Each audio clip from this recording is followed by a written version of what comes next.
Hello पिलामाने आज आम पंचम श्रेणी भाषा महक पुस्तकर एक सुंदर कविता पढ़िबा। तो कवितार ना हेउची जातीय पताका। यार कवि होचंती विनोद बिहारी राउतराय।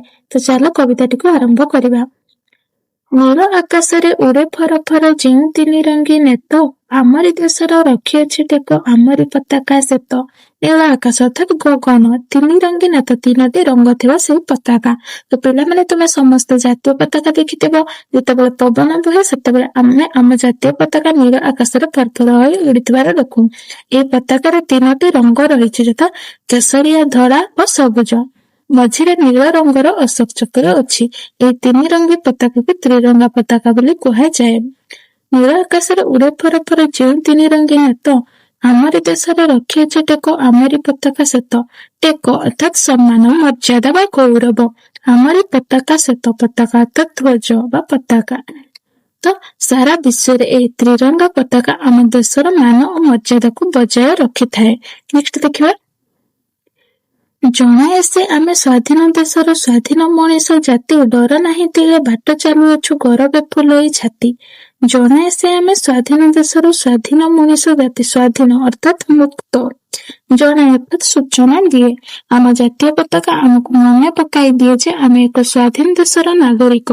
आम देश बहु वीर स्वाधीनता संग्रामी बलिदान पर 1947 मसीहा अगस्ट 15 तारिख रे स्वाधीनता पाइथिला। तेणु आमे स्वाधीन भारत भाବରେ बंची पारुछु, पढ़ी पारुछु और निजर मत प्रकाश करि पारुछु। ए स्वाधीनतार प्रतीक हेउछि आमर त्रिरंगा पताका। डर नाही तेरा बाट चालुअछु गौरव फुलई छाती। डर अर्थात भय नाही। तीरे अर्थात सामान्य बा अल्प मात्र। गौरव अर्थात गर्वरे छाती फुलाइबा गर्व अनुभव करबा। आमे स्वाधीन देशर नागरिक होइतिबारु आम मनरे कौनसी भय नाही। आमे साहस आत्मविश्वास और गर्वर सहित आगको बढ़ुछु। आम देश प्रति गर्व अनुभव कर मुंड उठाई चालुछु। नेक्स्ट देखिबा। आमे काहा तुले कଳି करुनाहु कारे पर सबु जाति आम आपणार भाई सबु देश आम घर। आमे काहा तुले कଳି करुनाहु। कଳି अर्थात झगड़ा बा विवाद। तुले अर्थात तुल सहुत बा संगे बा परी। तो पिलाने भारत एक शक्ति प्रिय देश शांति प्रिय देश। आमे काहा सहित अजथारे झगड़ा किंबा विवाद करुनाहु। आमे काहाकु शत्रु बोली भाबुनाहु किंबा पर बोली मन करुनाहु। समस्तक सहित प्रेम सहयोग और मित्रतार सह रहिबाकु विश्वास करू। सबु जाति आम आपणार भाई सबु देश आम घर। जाति अर्थात संप्रदाय। आमे समस्त जाति धर्म और देशर लोकंकु निज भाई भौणी बोली मन करू एवं सब देश को निज घर बोली भाबी थाओ। तप गला गोली बंधुक कमाण जे केते विपद आगे ए पताका लागी लड़ाई करिचो सबु काली परू लागे। तप गला गोली बंधुक कमाण जे केते विपद आगे।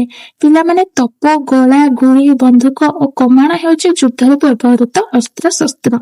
ए सब अस्त्र द्वारा युद्ध हेले अनेक लोकंकर जीवन हानि हुए, घर द्वार ध्वंस हुए एवं देशर दुख कष्ट और विपद सृष्टि हुए।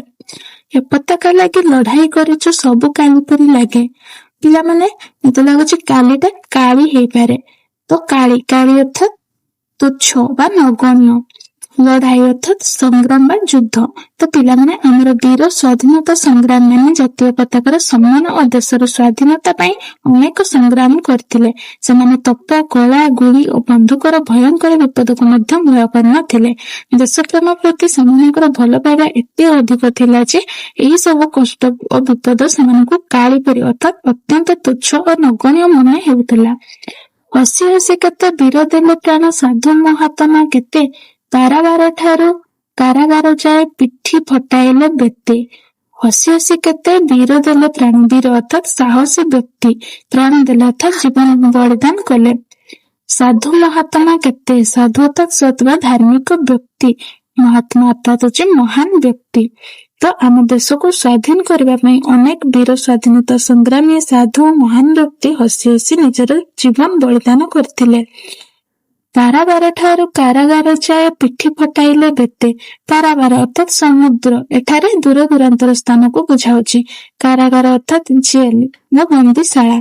बेते अर्थात ଚାବୁକରେ ବା ବାଡିରେ। ସ୍ୱାଧୀନତା ସଂଗ୍ରାମ ସମୟରେ ଅନେକ ବୀର ସ୍ୱାଧୀନତା ସଂଗ୍ରାମୀଙ୍କୁ ଜେଲ ବା କାରାଗାରକୁ ପଠାଯାଉଥିଲା। ସେଠାରେ ସେମାନଙ୍କୁ ବେତ ବା ଚାବୁକରେ ମାଡ଼ ମରାଯାଉଥିଲା, ଯାହା ଫଳରେ ସେମାନଙ୍କ ପିଠିରେ ଗଭୀର କ୍ଷତ ହେଉଥିଲା। ନେକ୍ସଟ ଦେଖିବା,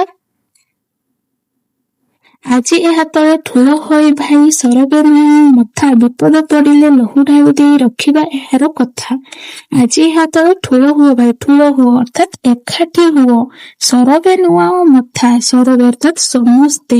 ତ ପିଲାମାନେ କବି ଆମ ସମସ୍ତଙ୍କୁ ଡାକି କହୁଛନ୍ତି, ଆସ ଆମେ ସମସ୍ତ ଭାଇ ଭଉଣୀ ଏକାଠି ହୋଇ ଜାତୀୟ ପତାକା ତଳେ ଛିଡା ହେବା, ପତାକା ପ୍ରତି ସମ୍ମାନ ଜଣାଇ ମୁଣ୍ଡ ନୁଆଁଇ ପ୍ରଣାମ କରିବା। ବିପଦ ପଡ଼ିଲେ ଲହୁ ଢାଳି ଦେଇ ରଖିବା ଏହାର କଥା।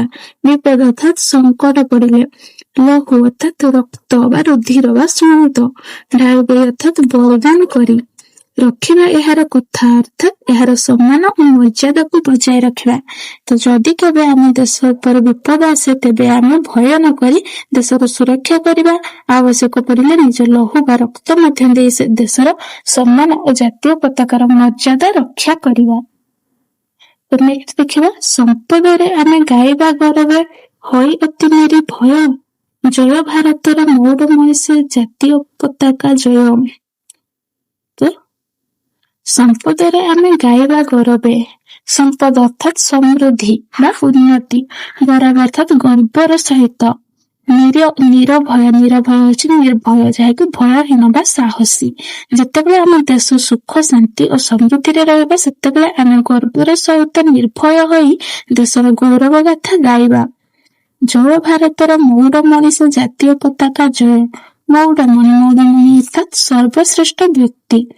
କବି କହୁଛନ୍ତି ଯେ ଆମର ଜାତୀୟ ପତାକା ଭାରତର ମଉଡମଣି ଅର୍ଥାତ୍ ଭାରତର ସବୁଠାରୁ ଗୌରବମୟ ଓ ଶ୍ରେଷ୍ଠ ପ୍ରତୀକ। ତେଣୁ ଆମେ ସମସ୍ତେ ଜାତୀୟ ପତାକାର ଜୟ ହେଉ ବୋଲି ଗର୍ବର ସହିତ କହିବା।